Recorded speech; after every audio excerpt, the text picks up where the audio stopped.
Yeah, I mean, all along, I've felt like they're gonna trade down just because they've only got the 4 picks. You just you wanna have more than that. I don't think Kwesi Adofo-Mensah will be satisfied with having that many picks by any means.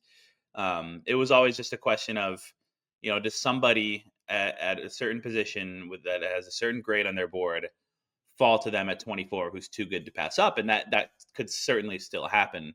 But when you just look at kind of the needs aspect of it heading into the draft, if there's one right now that's maybe the most obvious, it would probably be left guard, where Blake Brandel was merely okay last year.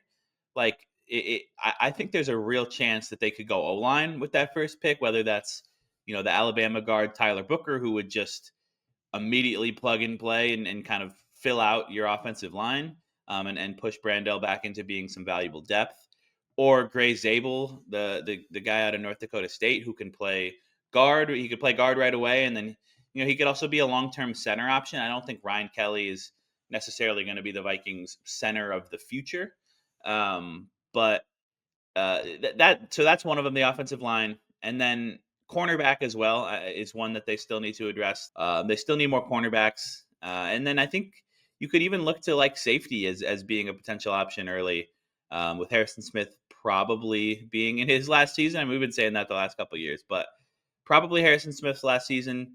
So that would be one potential position, but the kind of overarching point is there isn't one specific position that they have to take. Like you could roll with Blake Brandel at left guard and be okay with that. You could roll with your current cornerback room if you got to add at least one more veteran, but have Byron Murphy, Mekhi Blackman, Isaiah Rodgers, let's say Jeff Okuda, and you could roll with that and be okay. So you have the ability to trust your board, and whether it's a defensive back, whether it's an offensive lineman, they have a lot of flexibility. They could even take they could take a wide receiver, like take a total luxury pick if that's the best player there, and just try to make an unbelievable offense. So there's a lot of options on the table.